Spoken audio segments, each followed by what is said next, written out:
Hello and welcome back to my channel. And today we are back with another set of tricks and tips for you to make your classes more interactive now that we are in the remote learning phase across the world. So today my guest is Sangeeta Gulati ma'am. She is a senior colleague, a friend, and really my edtech guru through these years. She's also a national awardee in use of educational technology in school education, and I'm so honored to have Sangeeta ma'am here today to walk us through how maths classes can be made super interactive in this age of distance learning. I mean, we are definitely looking at a good month and a half to 2 months of this kind of teaching learning process going on. So it's always a good idea to learn from each other. And I hand over to Sangeeta ma'am to walk us through today's process. Sangeeta ma'am.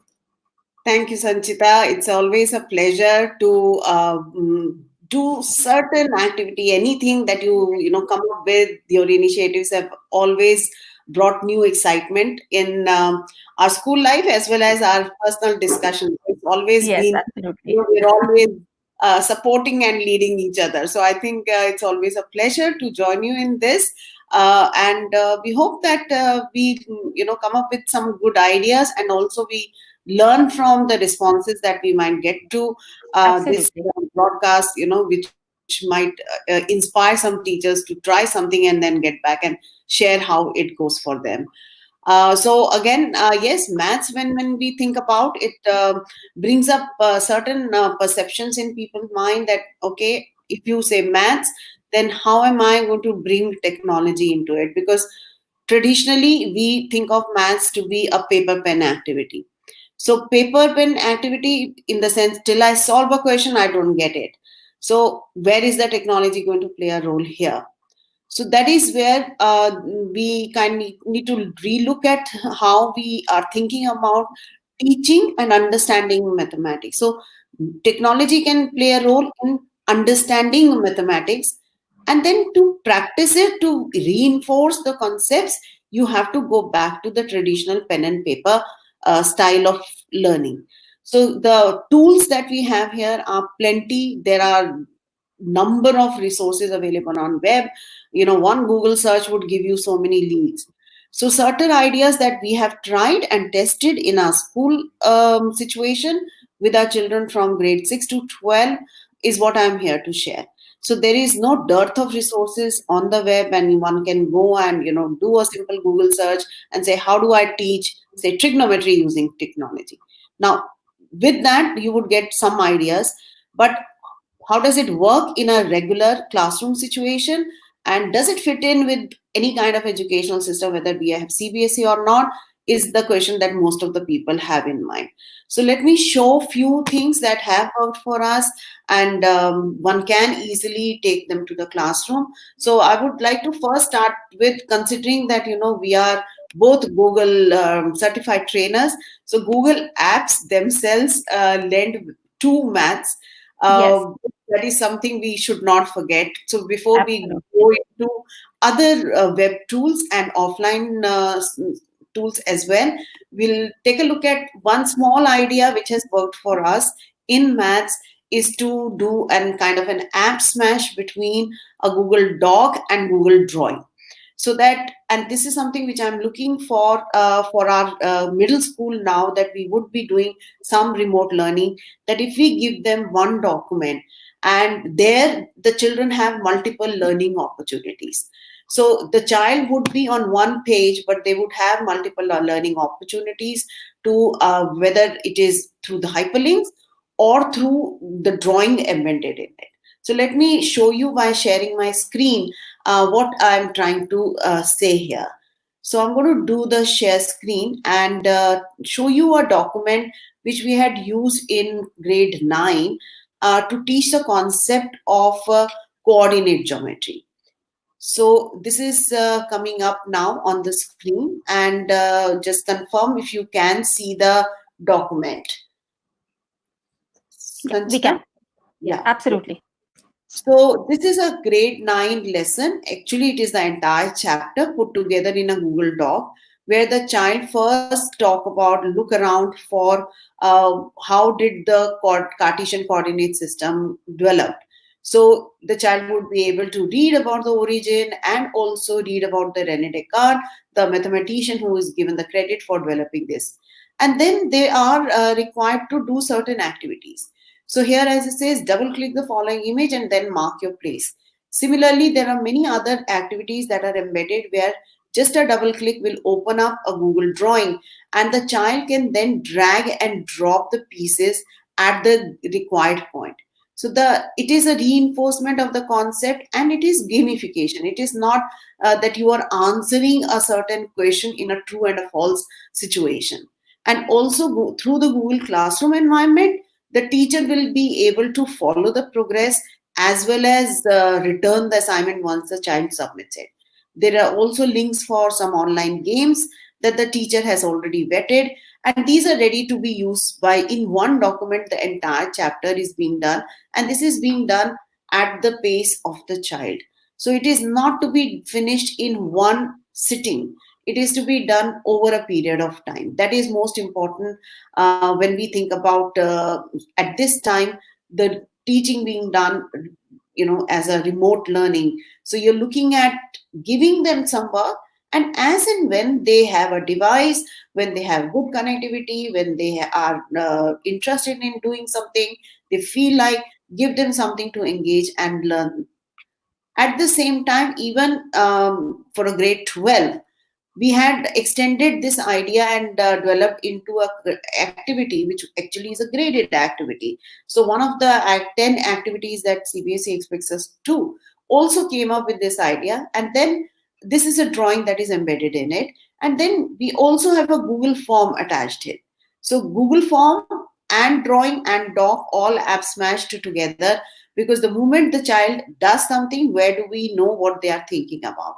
So the children would be doing the activity and then following the conclusions that they are drawing, or are referring to the constructions that they have done.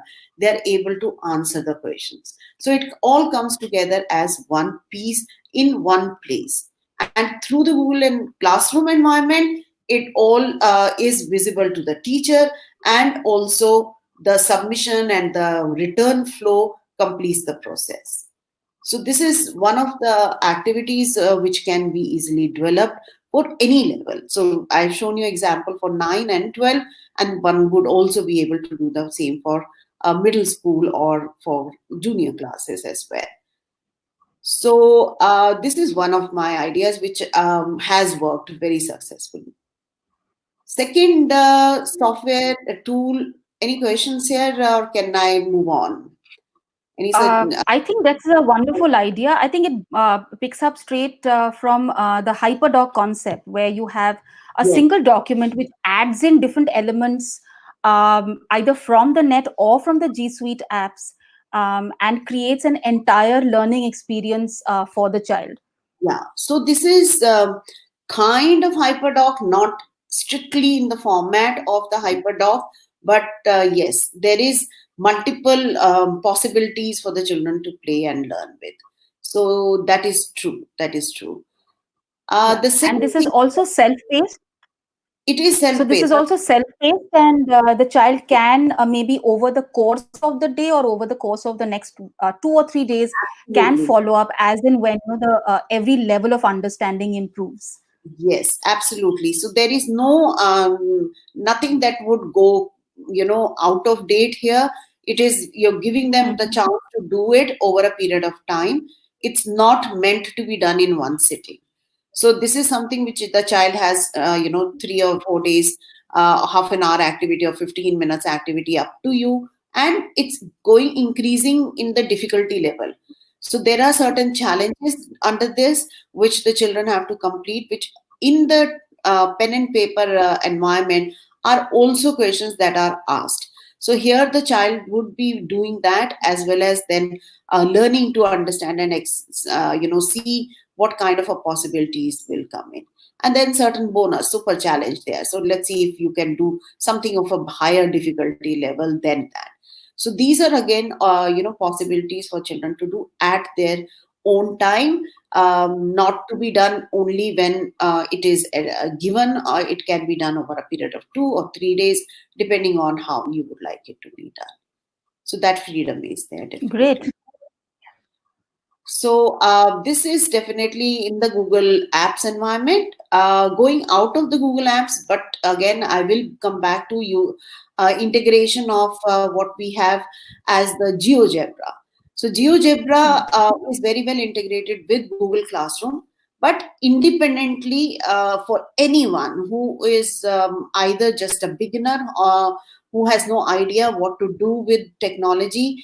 There are hundred of resources that are available on GeoGebra website. So this is the GeoGebra website, geogebra.org. And here, this is an online environment. You can download the apps. So there are various apps that you can download, and those can be stored on your device, whether it is a laptop or a PC, and you can also have for your phone. But if you are trying in at this time, if you want children to do something, then it would be preferred that you can share certain links from here, which the children can access and try. So, what does GeoGebra do? Let's take a quick look at that. And so, of course, one is you can start graphing directly from here. Two, you can look at certain resources which are already made and ready to be used. So there are all kind of resources that are lying here. So if you are looking at, for example, an activity in geometry, then you can click this little circle with the geometry, and then all kinds of geometric concepts show up. And here you will be able to see all kind of activities. So one of my favorite activities, and anyone in fact in the world, would be Pythagoras theorem. So if you want to send children something to interact with at this time, there are so many activities where the children, all they have to do is drag and drop and fill up the pieces, and then of course you can have this extended into a kind of a small questionnaire, or ask the child to write on a piece of paper and hold up and show the picture as to what did you observe with that, what kind of an activity, what kind of a lesson are you learning from this kind of an activity. So those are possibilities, and you don't really have to do much here. There are these three dots on the side of right side, on the top right side, and which we normally call as the snowman. And you click on that, and there is a share button. So you can add to favorite, share. So click on that share, and it will open up all the possibilities. You can just send a link to the child if you don't have any LMS, or you can open up this in the Google Classroom and make an assignment out of it, or even in a Microsoft environment as a OneNote. Yes. So these are very easy to use, ready to use. So a teacher who is looking for resources with no understanding, no practice of the software, can also adapt them. You can also, of course, edit them and customize them and add more questions to it to make it an activity where the children play with the applet, and then make certain conjectures or make certain observations and answer your questions. So something like that works beautifully in any situation. But even now, when we are looking at resources for remote learning, this is going to be our go-to place. Absolutely.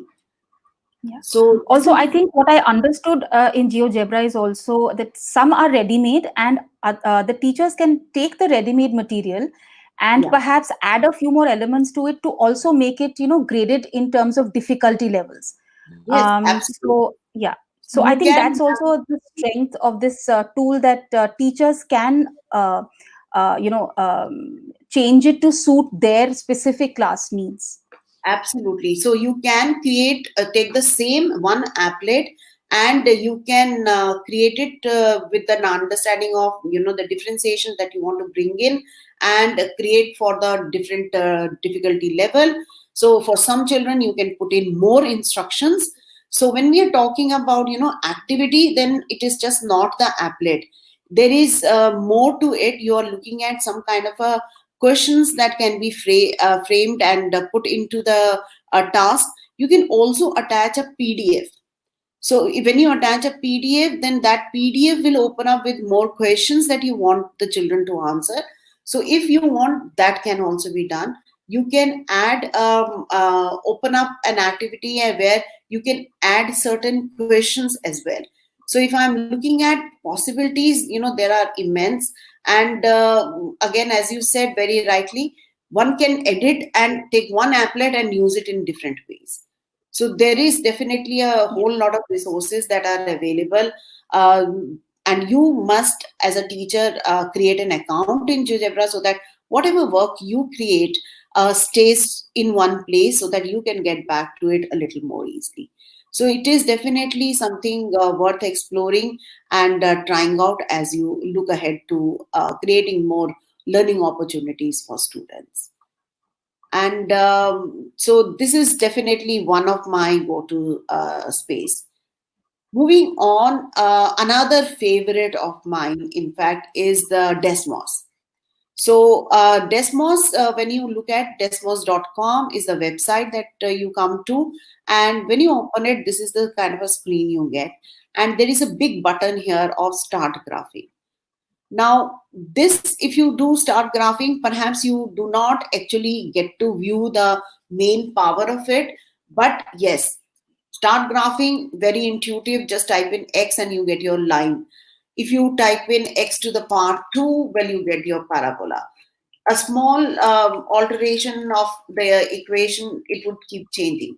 If I have, say, ax plus b, then immediately I will be able to get something called as sliders.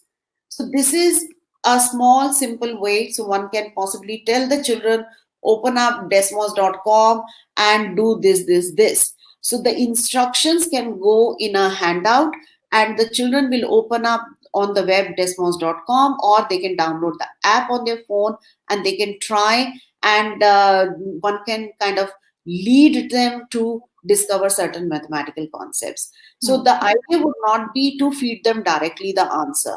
All, whether it is GeoGebra or Desmos, it has to be explorations.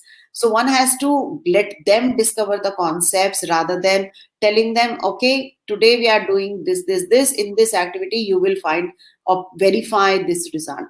Lead them through certain questions so that they end up with a certain answer. That is definitely one of the features of Desmos as well as GeoGebra. But what is more exciting about Desmos, and I'm looking ahead at using that feature of Desmos with our middle school as well, is using something called as the classroom activities. So when you look at on the top here, there is something called as the classroom activities. And when you click on this, it opens a completely new world. And this has number of ready to use activities. So there are ready to use activities here, and I'll just show you what does it mean to have an activity rather than a graphing calculator.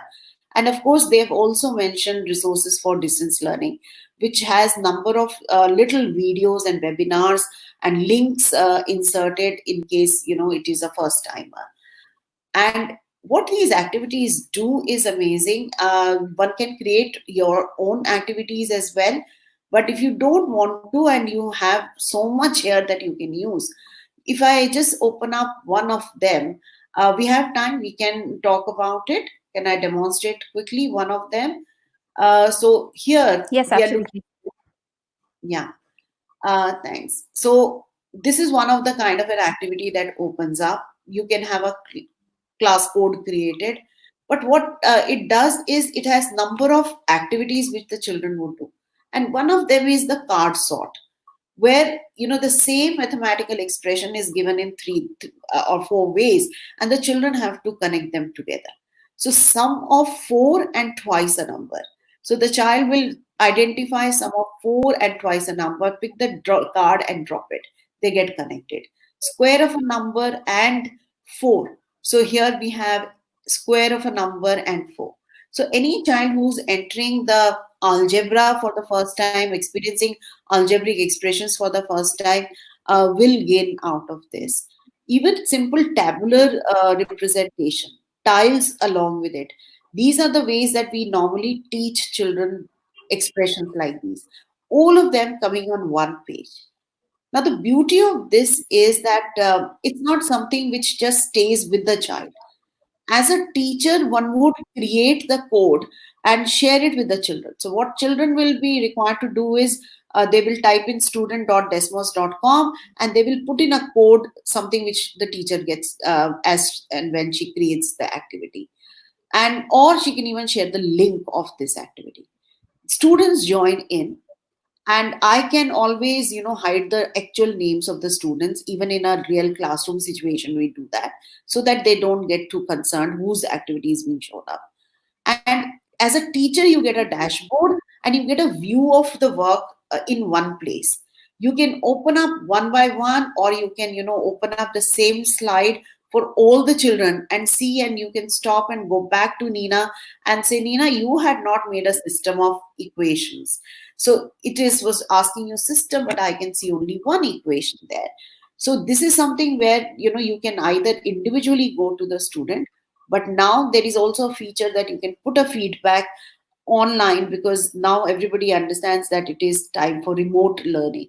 So they have added and upgraded and given one more feature to that, so that when student is working at a later time, it's not needed to be done live.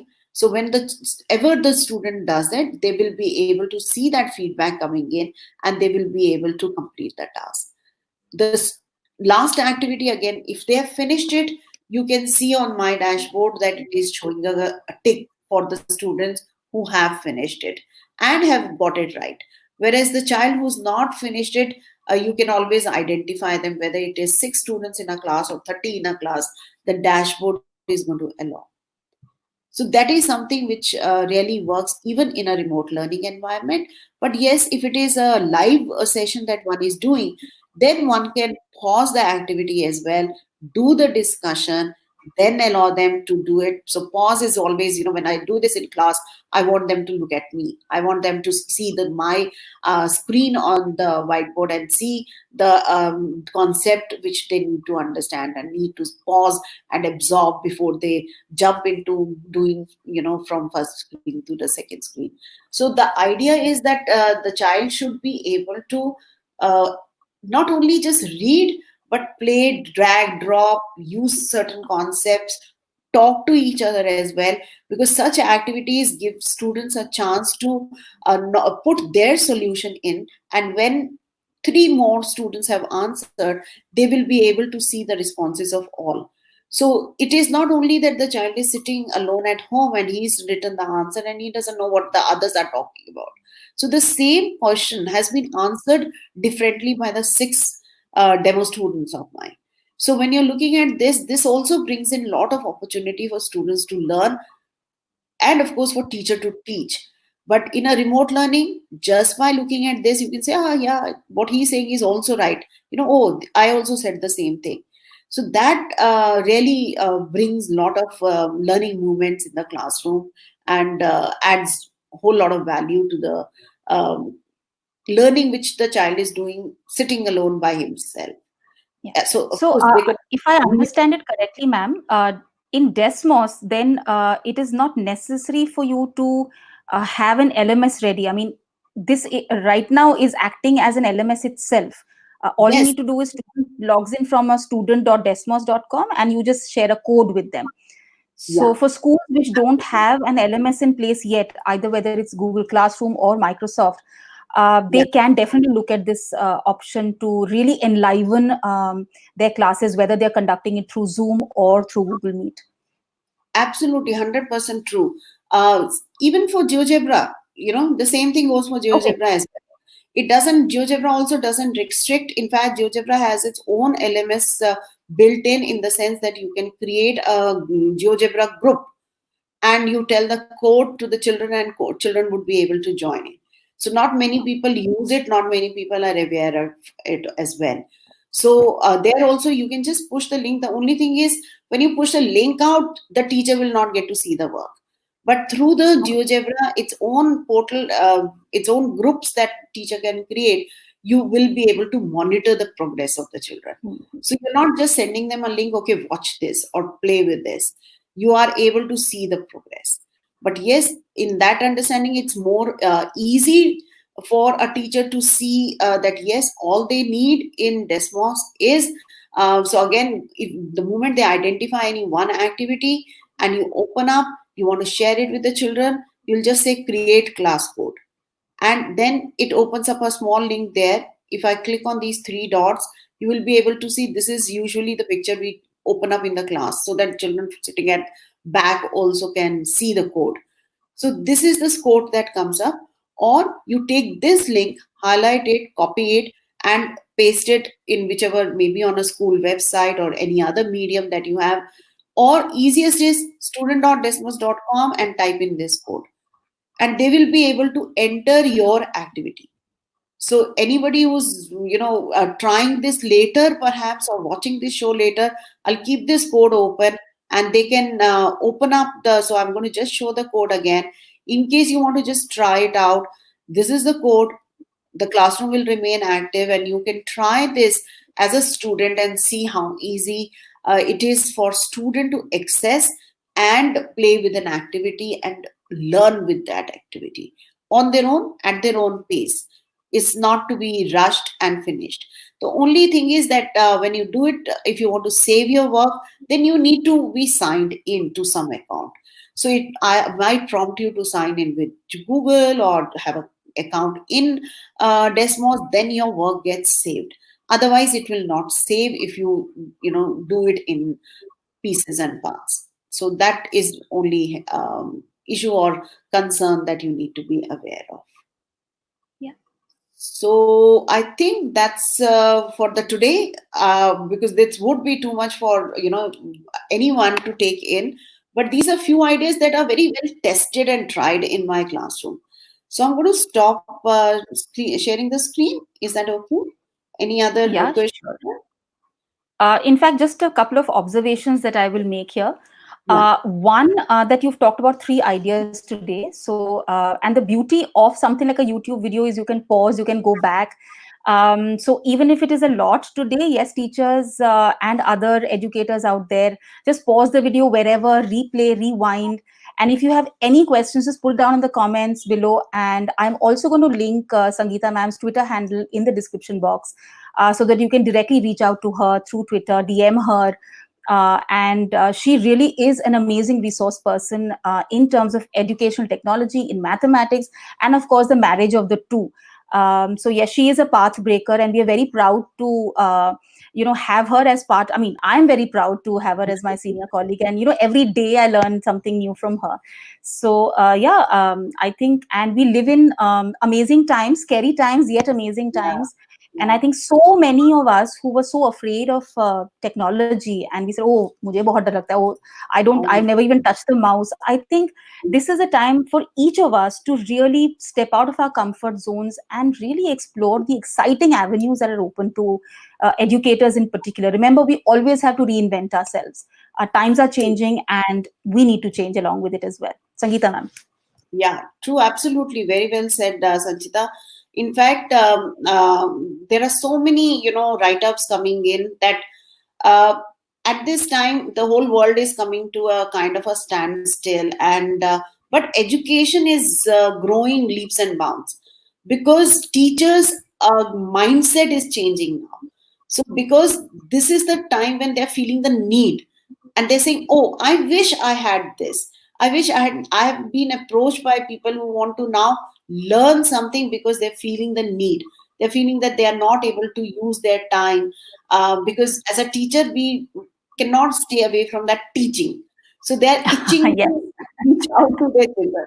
They're itching to do something for the children, and they're wondering, why, how we are doing it, and they're not able to do it.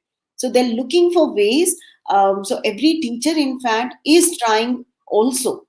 I have to appreciate everyone in a small or big way, whether through some kind of a WhatsApp or school website. They are trying to reach out to the children and give them certain resources so that the learning continues. And so we hope that this phase that we are going through bring some good, and if nothing else, maybe some of us will come out enriched, and hopefully will stay excited with this new way of learning and teaching that we are doing, and make sure that our children benefit with that. That is the main objective of any of these exercises right now. Yes, absolutely. At the end of it, it's the idea that for children, the learning should never stop. And as educators, I think we are all married to this idea that we can't let our students adrift at this time. So definitely, kind of keep them together, keep them engaged, and enjoy the process Yes, in the whole process as well. Yeah. absolutely, So thank you absolutely. so much, Sangeeta ma'am, for being here with us. And I have learned a great deal, and I have two young ones at home whose classes will begin. So I can actually start playing with Desmos and Yeah, absolutely. GeoGebra Go myself, so that I can absolutely. give them some support as and when they need it at home as well. So thank you I'm once sure. again, Sangeeta ma'am. And thank you for watching the video. And don't forget to give a quick thumbs up. And as I've said earlier also, if you have any questions, just put it down in the comments below and we'll get back to you at the earliest. Thank you and bye-bye.